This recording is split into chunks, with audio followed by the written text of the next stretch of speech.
Hello guys, आज का जो हमारा टॉपिक है वो रिलेटेड है टाइप्स ऑफ मैट्रिक्स से। ठीक है। और लास्ट वीडियो में हमने क्या डिस्कशन किया था मैं आपको एक बार बता देता हूँ। अगर आपने वीडियो नहीं देखा है तो आप उसको पहले ज़रूर देखें। ठीक है, क्योंकि यहाँ से जो चीज़ें रिलेटेड होंगी वो उस वीडियो में बताई गई हैं। ठीक है, जैसे आपका बताया जाएगा कि एलिमेंट्स क्या होते हैं मैट्रिक्स के, तो वो आपको लास्ट वीडियो में मिल जाएगा।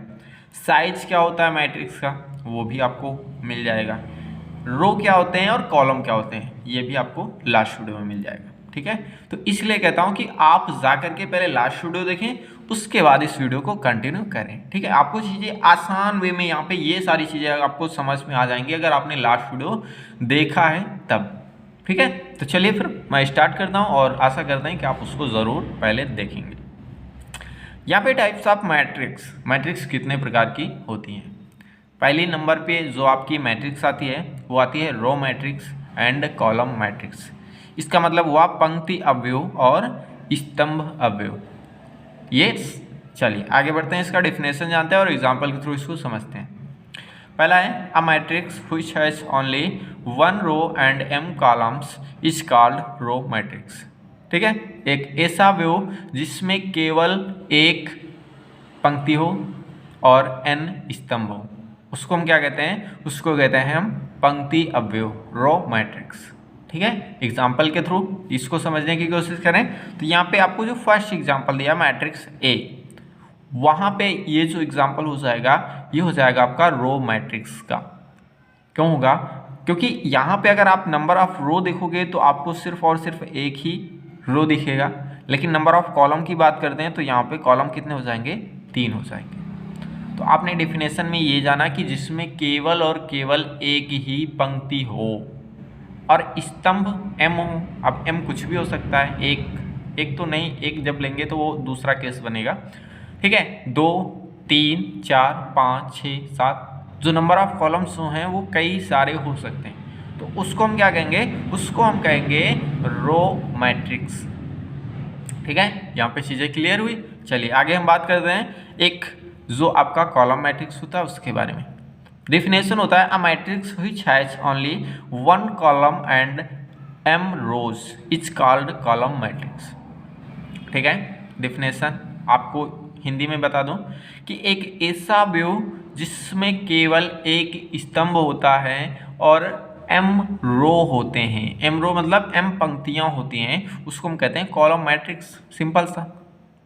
अब एग्जाम्पल देखते हैं तो यहाँ पे जो आपका मैट्रिक्स बी दिया गया है, यहाँ पे आप देखोगे तो नंबर ऑफ रोज होंगे वो आपको कितने दिखेंगे, 1 रो 2 रो 3 रो, तो नंबर ऑफ रोज हुए वो 3 हुए, बट नंबर ऑफ कॉलम्स होंगे जो स्तंभ की संख्या होगी वो कितनी हो जाएगी, सिर्फ और सिर्फ 1 होगी।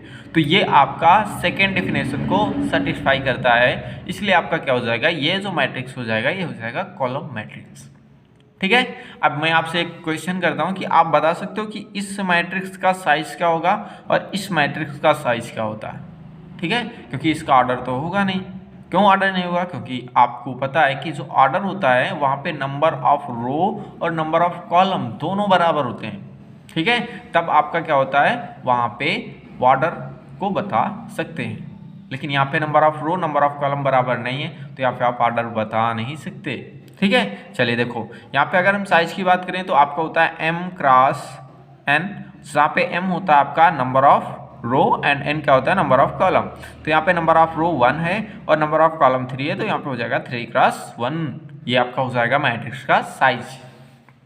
इसी प्रकार से इसकी बात करें तो यहाँ पे नंबर ऑफ रो कितने, 1 2 3, नंबर ऑफ रो 3, कॉलम 1, तो यहाँ पे हो जाएगा मैट्रिक्स आपका 3 क्रॉस 1 का। ठीक है, आप चीज़ें क्लियर हो गई, रो मैट्रिक्स क्या होता है, कॉलम मैट्रिक्स क्या होता है। चलिए आगे बढ़ते हैं। आगे जो है आपका ये है आपका नल मैट्रिक्स। ठीक है, नल मैट्रिक्स और जीरो मैट्रिक्स जिसको हम बोलते हैं रिक्त अवयव या फिर शून्य अवयव। ठीक है, देखो यहाँ पे the m cross n matrix which elements are all zero is called null और जीरो मैट्रिक्स। ठीक है, एक m क्रॉस n का अवयव जिसके सभी अवयव क्या हों, जीरो हों, तो उसे हम क्या कहते हैं, उसे हम कहते हैं नल और जीरो मैट्रिक्स। ठीक है, अब देखो एग्जाम्पल के थ्रू हम समझेंगे। तो यहाँ पे हमने एक 3x3 का मैट्रिक्स ले लिया और इसके जो एलिमेंट्स हैं सारे के सारे क्या हुए, 0 हो गए। तो ये जो मैट्रिक्स होगा क्या हो जाएगा, ये आपका मैट्रिक्स जो होगा वो हो जाएगा आपका 0 मैट्रिक्स या फिर शून्य अवयव। ठीक है। और यहाँ पे हमने एक 2x4 का मैट्रिक्स लिया, इसके भी सारे के सारे एलिमेंट्स जो हैं वो 0 कर दिए हमने। तो ये भी आपका क्या होगा, ये भी आपका नल मैट्रिक्स या फिर 0 मैट्रिक्स हो जाएगा। ठीक है, यहाँ तक चीज़ें क्लियर हुई। नल मैट्रिक्स क्या होता है और 0 मैट्रिक्स क्या होता है। चलिए अब आगे बात करते हैं। आगे जो आपका नेक्स्ट टाइप है मैट्रिक्स का वो है आपका स्क्वायर मैट्रिक्स। ठीक है, क्या है आपका स्क्वायर मैट्रिक्स। क्या होता है स्क्वायर मैट्रिक्स, ये डेफिनेशन के जानेंगे, फिर हम इसका एग्जाम्पल देखेंगे। देखो यहाँ पे n m cross n matrix which has the number of row is equal to the number of columns is called a square matrix। ठीक है, क्या होता है, द नंबर ऑफ रो मतलब पंक्तियों की संख्या ये आपकी बराबर होगी द नंबर ऑफ कॉलम अवयव के स्तंभों की संख्या से। तो आपका मैट्रिक्स होगा स्क्वायर मैट्रिक्स। ठीक है, अब स्क्वायर मैट्रिक्स आपको यहाँ पे एक मैट्रिक्स दिया गया है और आपको बताना हो कि ये मैट्रिक्स कैसा होगा, स्क्वायर होगा या नॉन स्क्वायर होगा। ठीक है, तो आपके दिमाग में सबसे पहले तो स्क्वायर मैट्रिक्स की डिफिनेशन आनी चाहिए कि हाँ सर यहाँ पे अगर स्क्वायर मैट्रिक्स होगा तो नंबर ऑफ रो और नंबर ऑफ कॉलम जो हैं वो बराबर होंगे, अदरवाइज ये स्क्वायर मैट्रिक्स नहीं होगा। तो आप चेक करेंगे नंबर ऑफ रो, 1 रो हो गया, 2 रो हो गया, 3 रो हो गया। कॉलम की बात करें तो 1 कॉलम, 2 कॉलम, 3 कॉलम। तो नंबर ऑफ कॉलम भी 3, नंबर ऑफ रो भी 3। ठीक है, तो यहाँ पे ये जो मैट्रिक्स होगा वो आपका हो जाएगा स्क्वायर मैट्रिक्स। और इसकी साइज की बात करें तो साइज आपका होगा number of row cross number of column. तो यहाँ पे 3x3 का ये साइज हो जाएगा। और एक चीज़ और बताया था कि जब नंबर ऑफ रो और नंबर ऑफ कॉलम बराबर होते हैं तो वहाँ पे वो जो रो की संख्या होती है या कॉलम की संख्या होती है उसी ऑर्डर की वो मैट्रिक्स होती है। तो यहाँ पे ये 3 ऑर्डर की मैट्रिक्स भी होगी। ठीक है, 3 चीज़ें यहाँ पे क्लियर की है। अब देखो आपको एक और मैट्रिक्स दे दिया गया है, ये आपका 3x4 का है। तो आपको बताना ये है कि ये भी क्या स्क्वायर मैट्रिक्स होगा। ठीक है, तो यहाँ पे देखो number of row 1, number of row 2, ये 3। लेकिन कॉलम की बात करेंगे 1, 2, 3, 4। कॉलम यहाँ पे कितने 4 हैं, मतलब रो 3 है कॉलम 4 है, मतलब number of row not equal to number of column. तो ये आपका जो मैट्रिक्स होगा वो स्क्वायर मैट्रिक्स नहीं होगा। ठीक है, डिफिनेशन आपने ये जाना था कि जो नंबर ऑफ रोज होंगे जो नंबर ऑफ कॉलम के बराबर होंगे तभी आपका स्क्वायर मैट्रिक्स होगा, अदरवाइज नहीं होगा। ठीक है, तो यहाँ पे इसका जो PDF है आपको मिल जाएगा, लिंक आपको डिस्क्रिप्शन में दे दिया जाएगा, आप नोट्स ज़रूर तैयार कर लें। ठीक है, चलिए हम आगे बात करते हैं कि आगे और भी मैट्रिक्स जो होती हैं वो आपकी कितने टाइप की बनती हैं। ठीक है, चलिए नेक्स्ट टाइप जो है आपका वो है आपका डायगोनल मैट्रिक्स। ठीक है, डायगोनल मैट्रिक्स को समझने से पहले मैं आपको बताना चाहूँगा कि किसी भी मैट्रिक्स का डायगोनल क्या होता है। ठीक है, डायगोनल मान लीजिए आपको 4x4 की एक मैट्रिक्स दे दी जाए। ठीक है, और उसमें जो डायगोनल होता है वो डायगोनल आपका ये जो आपका 1 2 3 1 ये जो आपका बनेगा ये आपका क्या होगा, ये डायगोनल होगा। ठीक है, ये किसी भी स्क्वायर मैट्रिक्स में पॉसिबल होता है, नॉन स्क्वायर मैट्रिक्स में पॉसिबल नहीं होता, ये एग्जिस्ट ही नहीं करता। तो यहाँ पे ये क्या हो जाएगा, ये जो एलिमेंट्स होंगे इन्हीं को कहेंगे डायगोनल। ठीक है, ये जो आपको निर्माण करेंगे ये आपका डायगोनल होता है। जैसे आपने स्क्वायर में क्या देखा, ये आपका कुछ इस प्रकार से ही होता है स्क्वायर, ये आपका जो होता है ये आपका डायगोनल होता है।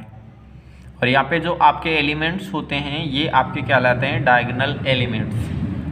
ये आपका नॉन स्क्वायर में पॉसिबल नहीं होता है। ठीक है, चलिए अब देखो यहाँ पे स्क्वायर मैट्रिक्स आपने जान लिया, तो यहाँ पे जो डायगोनल मैट्रिक्स होती है वो क्या होती है, एक स्क्वायर मैट्रिक्स होती है।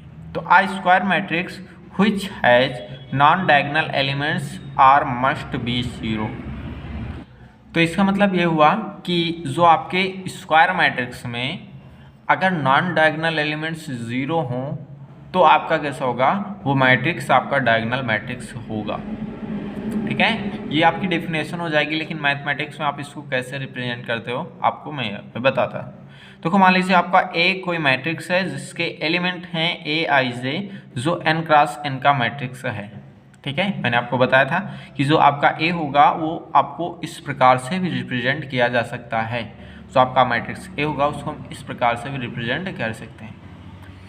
Where A plus where I J जो होगा वो 0 होगा for all I not equal to J. ठीक है, क्या होगा, जहाँ पे आपका I not equal to J होगा। जैसे मान लीजिए आपको कहा जाए कि A11, ठीक है, तो ये आपका क्या हो जाएगा, आई इक्वल टू जे हो जाएगा।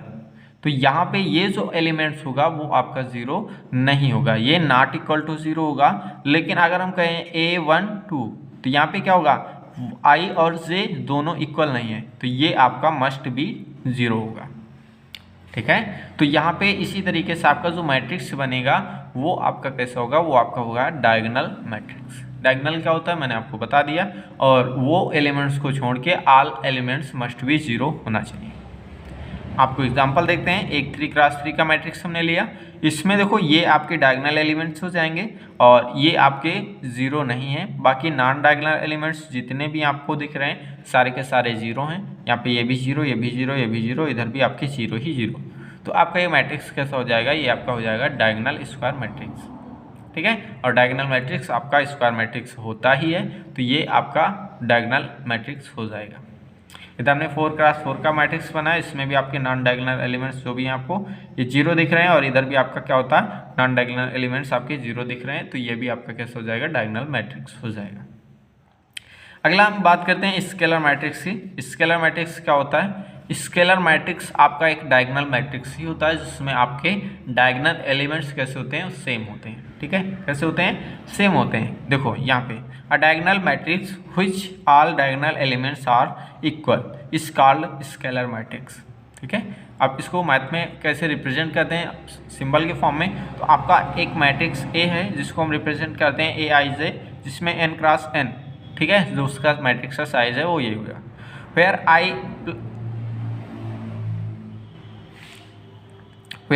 AI जो होगा वो इक्वल टू C होगा for all I equal to J। I equal to J जब भी होता है तो वो आपका डायगोनल एलिमेंट्स को शो करते हैं। ठीक है, क्या होते हैं, डायगोनल एलिमेंट्स को शो करते हैं। तो यहाँ पे IJ जो भी होगा AIJ एलिमेंट्स वो आपको कांस्टेंट होना चाहिए, एक जैसा होना चाहिए। ठीक है, तब आपका मैट्रिक्स कैसा होगा, वो आपका स्केलर मैट्रिक्स हो जाएगा। ठीक है, चलिए एग्जांपल के थ्रू समझते हैं। ये देखो ये आपका कैसा मैट्रिक्स होगा, ये डायगोनल मैट्रिक्स ही होगा क्योंकि यहाँ पे नॉन डायगोनल एलिमेंट्स जो हैं वो सारे के सारे 0 हैं। और यहाँ पे डायगोनल एलिमेंट्स की बात करेंगे तो डायगोनल एलिमेंट्स जो हैं वो क्या हैं, यहाँ पे सेम हैं, 7AB है, 7AB है, 7AB है। और ये मैट्रिक्स कैसा हो जाएगा, फिर स्केलर मैट्रिक्स हो जाएगा। अच्छा, आपके दिमाग में एक क्वेश्चन आ रहा होगा कि क्या हम स्केलर मैट्रिक्स को डायगोनल बोल सकते हैं या फिर इसको स्क्वायर बोल सकते हैं। तो मैं आपको बता दूं कि डायगोनल एलिमेंट्स जो आपका स्केलर मैट्रिक्स होता है वो आपका डायगोनल मैट्रिक्स होता है और वो स्क्वायर मैट्रिक्स भी होता है।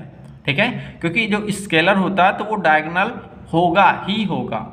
ठीक है, अगर डायगोनल नहीं होगा तो वो आपका स्केलर हो ही नहीं सकता, क्योंकि यहाँ पे नॉन डायगोनल आपके एलिमेंट्स अगर 0 नहीं हुए तो ये स्केलर बन ही नहीं सकता। अगर नॉन डायगोनल एलिमेंट्स 0 हुए तो ये आपका डायगोनल एलिमेंट्स हो ही जाएगा। ठीक है, तो ये आपका 3x3 का एक मैट्रिक्स होगा जो डायगोनल होगा, स्केलर होगा, स्क्वायर होगा। ठीक है, इसको हमने किस टाइप में पढ़ा, इसको पढ़ा स्केलर मैट्रिक्स के टाइप में। ठीक है, यहाँ पे हमने एक 2x2 का मैट्रिक्स ले लिया और यहाँ पे डायगोनल एलिमेंट्स जो हैं आपकी 0 नहीं है, बाकी नॉन डायगोनल एलिमेंट्स आपको दिख रहे हैं 0 है। ठीक है, ये हो जाएगा। नेक्स्ट टाइप है जो आपका यूनिट एंड आइडेंटिटी मैट्रिक्स। ठीक है, क्या है यूनिट एंड आइडेंटिटी मैट्रिक्स, जिसको हम बोलते हैं इकाई अवयव। ठीक है, देखो a scalar matrix which has all diagonal elements are equal to 1 is called unit or identity matrix। ठीक है, इसको मैथ में रिप्रेजेंट करते हैं। अगर आपका ये मैट्रिक्स होगा AI जैसे इसको रिप्रेजेंट करते हैं जिसका साइज n×n का है, तो यहाँ पे AI जो होगा वो 1 के इक्वल होगा for all I equal to J। ठीक है, I इक्वल टू J जब होता है तो आपका जो एलिमेंट्स होता है वो डायगोनल एलिमेंट्स को शो करता है, और डायगोनल एलिमेंट्स को यहाँ पे जो शो करेगा वो क्या होगा, 1 के इक्वल ही होगा। ठीक है, तो यहाँ पे देखो एग्जांपल, यहाँ पे हम एक बना लेते हैं 3x3 का मैट्रिक्स जिसमें 3 रो होंगे, 3 कॉलम होंगे, ये सारी चीज़ें आपको पता हो गई होंगी अब तक। ठीक है, देखो यहाँ पे हमने क्या किया, फर्स्ट एलिमेंट लिया 1, क्योंकि फर्स्ट एलिमेंट जो होगा वो डायगोनल एलिमेंट ही होगा। इसी रो का सेकेंड एलिमेंट 0, थर्ड एलिमेंट 0। उसके बाद सेकेंड रो का first element 0, second element first मतलब 1 और थर्ड एलिमेंट 0। इसी तरीके से यहाँ पे थर्ड रो का first element 0, second element 0 and third element जो होगा 1 होगा। ठीक है, क्योंकि इसकी पोजीशन A11 होती है, इसकी पोजीशन A22 होती है, इसकी पोजीशन A33 होती है। और आपने यहाँ पे देखा कि I = J होगा तो आपका Aij जो होगा, जो भी एलिमेंट पर्टिकुलर एलिमेंट होगा वो किसके बराबर होगा, 1 के बराबर होगा। तो यहाँ पे ये जो होगा ये आपका क्या हो जाएगा, यूनिट मैट्रिक्स का एग्जाम्पल हो जाएगा या आइडेंटिटी मैट्रिक्स का एग्जाम्पल हो जाएगा। आप कोई भी एलिमेंट्स कोई भी मैट्रिक्स ले लो, आप 4x4 की बना लो, 6x3 की बना लो, अगर उसके नॉन डायगोनल एलिमेंट्स आपके 0 हों और मैट्रिक्स के डायगोनल एलिमेंट्स क्या हों, 1 हों, तो वो आपका मैट्रिक्स क्या होगा, वो आपका हो जाएगा क्या, यूनिट और आइडेंटिटी मैट्रिक्स। ठीक है, ये भी आपका क्या बनेगा, ये भी आपका यूनिट एंड आइडेंटिटी मैट्रिक्स बनेगा, क्योंकि यहाँ पे नॉन डायगोनल एलिमेंट्स क्या है, 0 0 यहाँ पे। ठीक है, ये सारे क्या हो जाएंगे आपके 0 0 0। ठीक है, तो ये भी आपका क्या हो जाएगा, यूनिट एंड आइडेंटिटी मैट्रिक्स का एग्जांपल। चलिए, आपके दो मैट्रिक्स और बचते हैं जिनको हम बोलते हैं lower triangular and upper triangular. वो भी रिलेटेड हैं आपके डायगोनल एलिमेंट्स से ही, तो उनको भी समझ लेते हैं। ठीक है, देखो, तो यहाँ पे हम सबसे पहले इसका डिफिनेशन जानेंगे। डिफिनेशन है, a square matrix is said to be an upper triangular matrix if its all the elements laying the below of the diagonal of matrix are 0।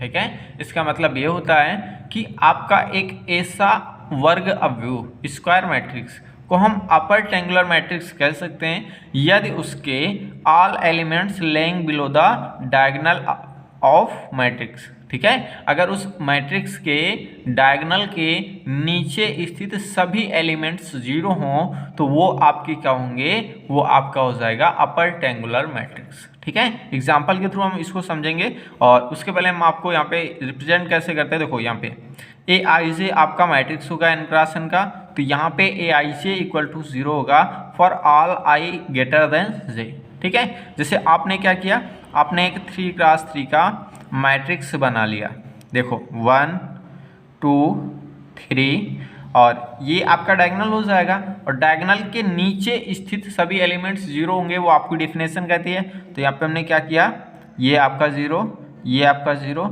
ये आपका 0।